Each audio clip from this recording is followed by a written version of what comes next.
What's up, guys? Welcome back to another American Reacts. We're looking at the history of the Australian car industry. This is a 20-minute long video, so I feel like this is going to be pretty in-depth. I've been wanting to do something like this for a long time, and I had a couple videos in mind, but this one just came out December 18th, so not too long ago, 3 days ago. This is from Ed's Auto Reviews. Hopefully it should be a good one. Check this out in the description down below if you would like to watch this again on your own time. And this comes to us from Milkshake in the Discord. Again, I'm sorry if I'm saying your name wrong, but they have suggested videos before recently on the channel. So shout out to them. Thank you, as always, for the great suggestions.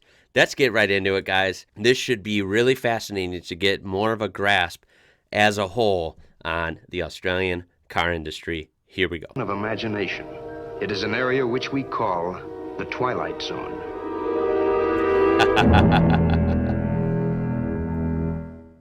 Yeah, and rightfully so. For me, Australia is the twilight zone of the worldwide auto industry, whereas we Europeans are too stuck up to look beyond our borders and the Americans are too busy making muscle cars. The Australians have an entirely unique thing going for them. Through my research, I found the Australian car to be the twilight zone between American-influenced design with European proportions. Welcome everyone to episode 25 of the Automotive History series, where I'm going deep down under, and tell you all about the history of the Australian car industry. The Australian car industry, just at face value from what I've seen, is unique, and I like it. I'll tell you why. Because Americans are more well-rounded than they appear on movies or media, what a lot of foreigners would think. Yes, we love muscle cars and power, but we also do love cars that handle. We love smaller cars and smaller trucks too, even though we tend to like bigger stuff. We like it all. And I like how Australian cars kind of blend that awesome, kind of loud, still more subtle than American, but kind of, look at me styling, combined with a little better ratios than a typical American car, with usually an engine that makes some good power, as well as a chassis that can handle well. It's kind of the best of European and the best of American. That's what I always say. Of course, these are general statements, but yeah, the Australian car industry seems very interesting. Australia, the bonus track of the world. The auto industry in Australia started off much like any other well-industrialized country. At the turn of the century, all over the country, fathers and sons who formerly worked on repairing bikes, carriages and motorcycles gave a shot at making their first automobile, motorcar, or really whatever you name it. The Tarrant being touted as Australia's very first petrol-fueled motorcar in 1901. Interesting to note is that the Australian government started to interfere right off the bat. As with a lot of other goods, the government could see from miles away that foreign companies would overrule the market and decimate Australia's local industry. And this also included the cars.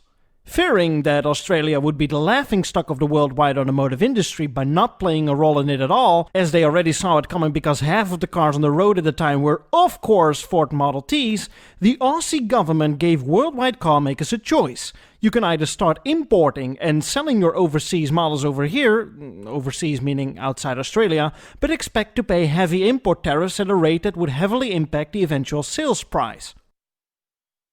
Or you build a factory over here and provide workspace for the local community and pay reduced or any import taxes at all. Your choice. Or as the Australians would put it, "Oh mate, either start building them over here or wreck off, you cunt." And still, to be fair, Australia never really had their own car industry. It consists almost exclusively of companies from Europe or the US that eventually obliged and set up shop in Australia, where they provided car models that they already sold elsewhere in the world. There seem to be a lot of cars here. Yes. Many of them are brought in from other countries. Many large industrial machines are imported too. But more on that later in the video. One interesting... Yeah, and we're going to learn a lot more, I presume, here. But it does look like that at face value, right? I mean, Holden was GM. GM, of course, based in America. Chevy, American. Buick, Pontiac, American, right?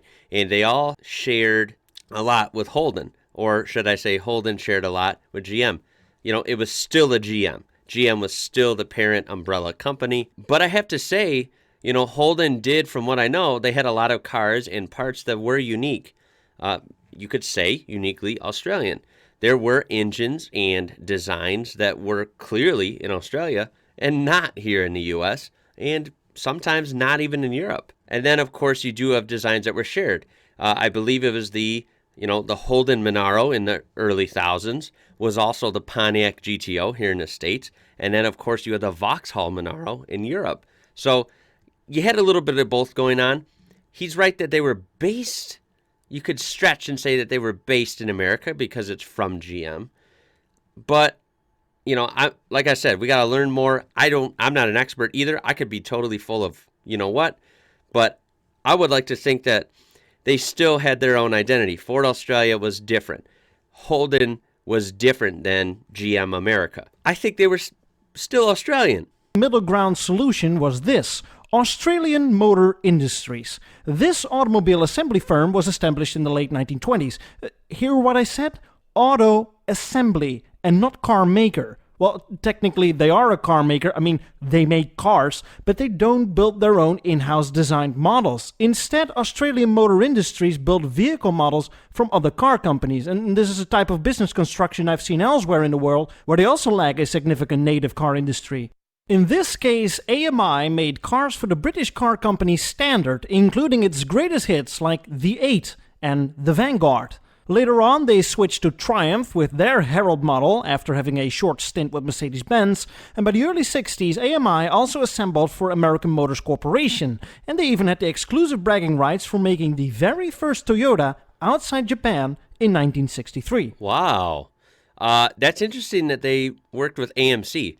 AMC is one of my favorite American car companies that a lot of Americans, believe it or not, my age or younger, don't really know about or don't follow. Of course, AMC had their own unique story that I won't get into now, other than being bought by Chrysler simply to be shut down. Hey, AMC, we want Jeep from you guys. We're going to buy you, take Jeep for ourselves, and throw you to the curb.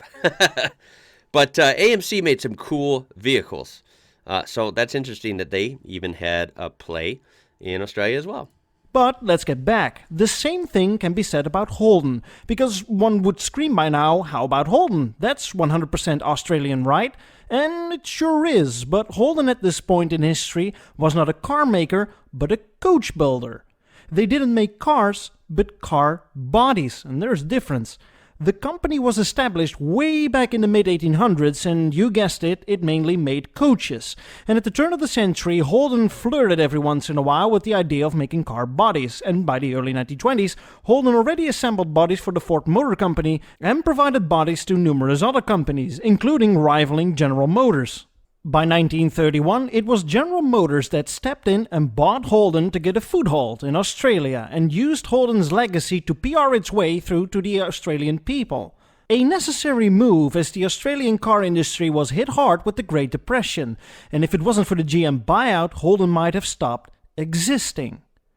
As with almost any other country, Australia switched to full-force war production as soon as the Second World War broke out. But it was the same war that got the Australian government once again thinking. Two things led to an early conclusion. Number one is that the already existing industry showed that it was more than capable of producing large quantities of war material, and this strength could be put into good use as soon as the war was over. Number two is that during the war, Australia realized that in the future, more than ever, it should strengthen its position in the worldwide economy, as not to be too much dependent on other countries. As soon as the war was over, the government started a procedure to help the car makers with the transition from creating war material to return to passenger car production. With the help of massive industrial capacity, the government sought ways to turn Australia into a modern-day society, ready for the post-war optimistic future. And the automobile should play a big role in that. It was time for an Australian car. Nice. Around this time, the late 40s, plenty of cars were driving around that were mostly constructed using locally sourced parts and thus supporting the local economy. But all these cars were models from foreign car makers. There was a healthy mix of mostly American and British car models cruising around. Instead of creating an entirely state-run national car company, the government sent every active car company in Australia a letter asking if they were willing to make a 100% Australian car model and what their prospects were. GM Holden had the best outlook. GM would use a discarded smaller Chevrolet concept design and already showed that they would go through with this car regardless of government help, and that was enough reason for the government to accept GM's offer. This led to the birth of what is arguably Australia's first real car, the Holden 48-215, or the more sexy sounding Holden FJ for 1948. This wasn't some outsourced American chassis with a body from an Australian coach builder. No, an entirely Australian-made car, down to every bolt. The Holden FJ laid the foundations of what a typical Australian... You know what? That's a good-looking car, too. Cool era, right? The 40s, late 40s, early 50s. Looks good. This is kind of cool to see the first Holden. Car is not too small, but not too big either, or American-sized if you will, but still with a rather American-inspired design. This perfect middle-of-the-road approach can also be found under the hood. Bonnet. Neither a puny 4-cylinder nor an oversized V8, but a solid 6-cylinder. Right. But the real party trick was its ruggedness, and the car could handle the Australian terrain terrifically, unlike some smaller 4-cylinder cars sold at the time. Remember, this was back in a time when pickups and SUVs were almost non-existent, apart from the coupe utility, another Australian phenomenon not worth mentioning right now. I know, don't get too mad, because I discussed this story in an earlier episode. Ford, in the meantime, kind of missed the boat of creating Australia's first real car, but what they also couldn't foresee is that this Holden car became such a success, and by the late 1950s, Holden gained a 50% market share. Something had to be done. But Ford placed itself in a tough position. Ford tried offering competition by selling the British models like the Ford Zephyr and the Consul, but many of the parts needed for production still needed to be imported with a 15.5% import tariff, thus resulting in a sales price that could not compete with the homegrown, tariff-free, low-price Holden. But Ford had an idea. Holden might be great and all, but by the late 1950s, their models started to look increasingly outdated. They were holding on too long to their design. By 1961, when the revised third-generation Holden EK came around, it still looked pretty much like a 1956 Chevrolet, decidedly 50s and not 60s. It's around this time when Ford had finished the development of the American Ford Falcon, by American standards a compact car, but a well-endowed sedan by Australian standards. Remember, let's not forget, I've mentioned the Falcon many times, trying to learn about the Aussie Ford Falcon. Do remember, we did have the Falcon, the Ford Falcon in America. It was a long time ago. You guys had it literally up until a few years ago, which was so bizarre to me because we never had them here since the late 60s, maybe mid-60s, I'm not sure. But there is an American Ford Falcon. We did have one. Australian executives went over to America and saw great potential in the American Falcon. And ours came first. Straightforward, and above all, very good looking, especially compared to Holden. Ford was also going to build an Australian car, and it was going to be the Falcon. The introduction of the American Falcon on Australian soil wasn't off to a great start. The car couldn't really handle the terrain as good as the Holdens could do, so Ford of Australia made some along-the-way changes so to make it better handle its surroundings, and by the mid-60s, almost like Darwin's evolution theory, the Falcon became its own species, rather unrelated to its original American cousin. Right. And just as over in America, as there is this never-ending battle between Ford versus Shabby, so did the exact same theater go down under. It was always Ford versus Holden, not only in the showroom floor, but also out on the track. The Bathurst 1000 became the boxing ring for the car makers, mostly because the drivers... Bathurst 1000, there it is. The Bathurst 1000. Yeah, I hope he does talk about motorsports a little bit, just because I feel like it is important for the Aussie car industry. I will argue that no matter how you feel about economics, companies, American car industry versus European versus Aussie, whatever, I do feel like Aussie motorsports, pound for pound, is hard to beat. It's incredible. And I've really grown to love it. I'll be honest, it seems like pound for pound it's better than American motorsports. It is. It's raced awesome. In standard production passenger cars, the cars that your mom and dad had parked on the driveway. You're either red or blue. You're either for us or against us. You're either Holden or Ford. Yeah. And although these two Chrysler. tried to duke it out on who was going to be the market leader, a third contender arrived, Chrysler. Yeah. Chrysler tried to pull off the same trick Ford did with the Falcon by selling their American compact car offering, the Valiant. The Valiant, a Plymouth model in the US, became known as the Chrysler Valiant, and much like the Falcon, became its own separate species over time, losing its American identity in the process of being better suited to the Australian environment.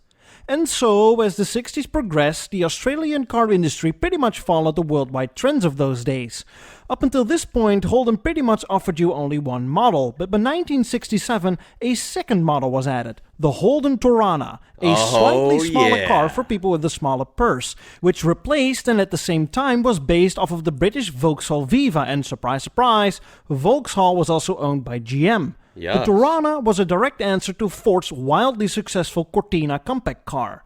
It's at this point the golden age of the Australian car market started in the shape and form of a muscle car war. Usually America gets all the credit and attention when it comes to big block muscle cars, but Australia was experiencing the exact same thing. That's what's cool. Things started to slow. That's what's cool. I kind of knew this even just over the years, just gathering knowledge slowly over time as I've always been a car guy, a gearhead. Yeah, I really like how Australia, at least from what I know of, was really the only other country, far away from the U.S. that had its own muscle car scene. You guys had muscle cars. You guys had the wars, the muscle car wars, like we had in the 60s and early 70s.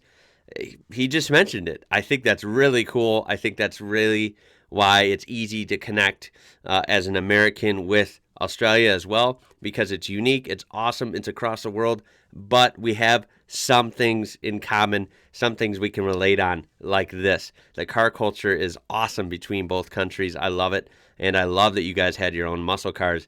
They were like, look at the colors, look at the awesome wheels, look at the muscle, right?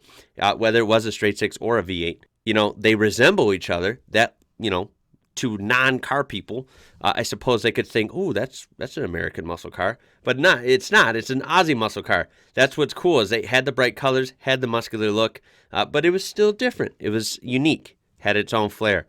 Really, really love that he mentioned that, because I think that's so cool between both countries and cultures. Slowly heating up when the big three of Australia introduced V8 engine options in their usually 6-cylinder models. Yeah. Ford kick-started it with the spiced-up Falcon GT XR that won the 1967 Bathurst 1000 race and obliterated the competition. The car was powered by Ford's 289 V8, an engine block also commonly found in Mustangs. GM/Holden was having none of this and reacted with an entirely new model for 1968. The Holden Monaro, Australia's first ever sports coupe with engines going all the way up to 350 cubic inches or 5.7 liters.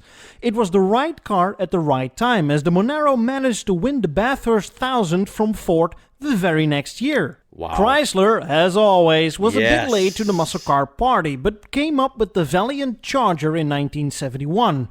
They thought, this name works back in the US, let's apply it over here as well. The craze reached its zenith around the turn of the decade. Chrysler proposed an upgraded Valiant Charger with 300 horsepower. Holden was about to offer you the Torana GTR XU1, a 320 horsepower beast, and Ford pushed forward the Falcon GTHO Phase 4 with some 400 horsepower.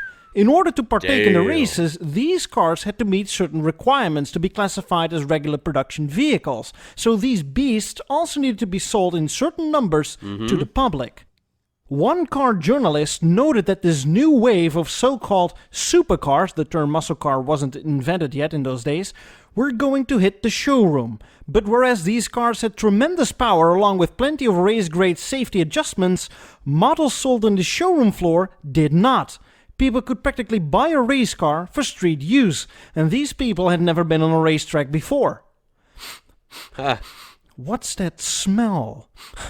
Oh, that smells like a government that wants to interfere again and take away all the fun. Introducing the supercar scare. What is this? The Australian government once again stepped in and downright banned the release and sale of these cars I just mentioned, as they considered the cars too dangerous for the average buying public. I mean, let's face it, a government always wants the best for its population, right? And sometimes people need to be protected from themselves for their own good. Suddenly, muscle cars were on their way out. Oh, Whereas the muscle car craze slowly faded over the course of the 1970s. I mean, let's get real. It happened here in the U.S. too.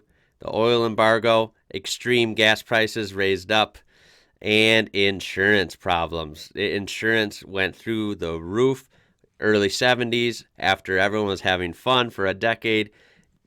Everyone had muscle cars. They were cheap. They were attainable. They were fast. They were modifiable. It was awesome. That's from what I understand. I know I'm not old enough to be there. I wish I would have lived through that. But from what I hear, the insurance started catching on and was like, whoa, whoa, whoa, whoa. This isn't just some, regular four-door sedan, six-cylinder Plymouth Fury or something, right? Oh, no, this is a Plymouth Roadrunner with a 440 and, 410 gears with posi traction. Oh, well, that's going to be unaffordable for insurance. Yeah, you get the idea. Plus, I'm sure government had a hand in that as well. And clearly it did in Australia. So, yeah, it sucks, right? You have this awesome heightened era, and then it always has to abruptly come to a halt, it seems like. And this is what we did in America, too. I just mentioned it in my Hey Charger video, where the Charger was like the pinnacle of muscle cars here, and then by the mid-70s, it turned into this ugly, choked up, low on power luxury car, they claimed. Yeah, kind of weird. 70s, the rise of mediocre luxury era began. The Brougham Custom Deluxe Signature Series waterfall grille vinyl roof type of luxury era. Yeah. Ford once again kickstarted it by offering the Fairlane, a midsizer in America, and a step above by the now beloved Falcon. By 1973, Ford released for 2 years only the Ford Landau with all its 70s kits you could ask for, Wow. like hideaway headlights Look at and a that thing, Thunderbird decked out. / Mercury-inspired design. By 1976, Ford went full Brougham with neoclassical looking design that in my eyes looked very much like a Chrysler Cordoba. Yeah. Whatever. Cordoba. Of Chrysler course, Cordoba. Holden couldn't Which I stay actually behind like. and I said that in my Charger video. I don't know why. I do kind of like the Cordoba. looking design that in my eyes looked I don't know. I've seen them done up. They actually look kind of cool with a cool set of wheels and in certain colors. But I don't know. They're okay. This, I don't like that. I'm sorry. That Ford's ugly. very much like a Chrysler Cordoba, but whatever. Of course, Holden couldn't stay behind and reacted by launching an entirely new brand, or sub-brand, opinions differ on Really? this one. The car was sold in Holden showrooms, but GM tried its best to make the Statesman not relate to Holden or GM in any possible way. Anyway, Statesman was going to be the new flagship Luxomobile for the Holden brand. Big, floaty, American-inspired Yeah. styling, and loads of standard equipment. I kind of like the Statesmans, though. I do. I don't know why. I like them. Chrysler also stepped into the luxury car market by offering the, wait for it, Chrysler. By Chrysler. What? Ooh. What? So good, you say it twice. The car was supposed to be a step above the Valiant and was a direct answer to the Statesman and the LTD. With the Chrysler Newport-inspired design, this one also featured all the 70s gimmicks you could ask for, wrapped in a nice plastic package. Nice. And so, trend-wise, the Australian car industry was pretty much up there with the rest of the world. Think of the muscle car craze and the pseudo-luxury era I just talked about. But what if times change? It's happy-go-lucky right now, but was the industry prepared for the coming decades? Let's have a look. Cars from the Far East were getting more and more popular in the days of fuel crisis after fuel crisis, and the Asian invasion had begun. The rise of Toyota Honda and continued Toyota. its Australian campaign by gaining a controlling interest in Australian motor industries, which I talked about earlier in the video, and Chrysler Australia was bought out by Mitsubishi in 1981. But this purchase was rather unrelated to Australia, as Chrysler was already struggling heavily back in the USA. Yeah, that's interesting on the Australian part, the Australian leg there. It was pretty much the same deal here. They weren't bought out by Mitsubishi, but they became partners, and it was literally called DSM, Diamond Star Motors. Of course, Diamond logo Mitsubishi and the Pentastar Chrysler. And by the 80s, they had shared everything. Most Chryslers you bought, especially the smaller ones, were just rebadged Mitsubishis. And they made a lot of them in Illinois here, where I'm at. not too far south of here in a place literally called Normal, Normal, Illinois. They now make the Rivian electric truck that's coming out you might have heard of. That's in the old Mitsubishi plant that used to make Mitsubishis and Chryslers. By the start of the 1980s, it slowly became clear what worked terrifically for decades now started to stand in its own way. Of course, I'm talking about the overprotectionism of the Australian government regarding auto production and import. Look, what you should know is that the local Australian car market is quite small, and by the late 70s every car maker was fighting for every inch of space possible within that car market. For many car makers it became financially unattractive to jump through all these import hoops, start up a factory and making cars locally only to find out that the Australian market is way overcrowded with the competition. The only logical next step would be if car makers active in Australia wouldn't only sell them in the home market, but also export them to other countries. And this is not my idea, but that of politician John Button. In 1985, Button's plan, as it was called, was a plan to consolidate the Australian car market by bringing the already existing 13 Australian models back to 6 models. 6 models made by 3 groups of car makers. The idea is that more room would be made within the Australian car market and that companies could better focus on a limited amount of models, making the best of the best out of them and thus making them appealing for export markets. At the same time, import tariffs were lowered to bring in more foreign competition. What followed were the strangest rebadged cars the world had ever seen. It turned out to be a car maker's orgy. Everybody was doing it with everybody. Suddenly, your Holden Astra was a rebadged Nissan Pulsar. Your neighbors drove a Ford Corsair, which was also sold as a Nissan Pintara on the corner showroom. Your boss drove a Holden Commodore, while his secretary drove the identical Toyota Lexan. And your uncle, living far away in the outback, switched from driving a Ford Falcon Ute to a Nissan Ute because, it's more reliable. While in fact it was the exact same car. The plan backfired massively. The buying public can be stupid, but not stupid enough to not see through this. The plan also created an opposite effect. Instead of saving the Australian car industry and its 100% Australian identity, it became another way for Japanese car makers to grow their influence. The new Nissans weren't rebadged Holdens, but the Holdens were rebadged Nissans. Nissan is selling the same car to you, twice. But in the eyes of the politicians, the plan worked, and by the mid-90s, the industry was brought back to 4 players: Ford, Holden, Toyota, and Mitsubishi. Nissan had left the market. By the early 2000s, things were going great, or at least it seemed to be. You could still get yourself a nice red-hot Ute with a powerful V8, and a subtle second muscle car war had started with cars like the Holden Commodore V8 and the Ford Falcon V8. Also, the Australian car industry experienced record sales across the board. But how the hell did the industry collapse in the last 2 decades with every active car maker closing all of their factories? What happened? I'd love to give an explanation, but I'm going to cut off the episode early here as my flight to the next destination is about to depart, and I think the downfall, as well as some other stories from the Australian car history, really deserve a separate episode. So remember to like, share, and above all, subscribe if you want to see more.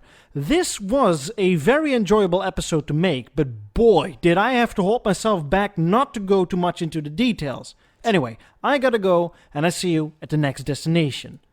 Well, there it is. That came to an abrupt end.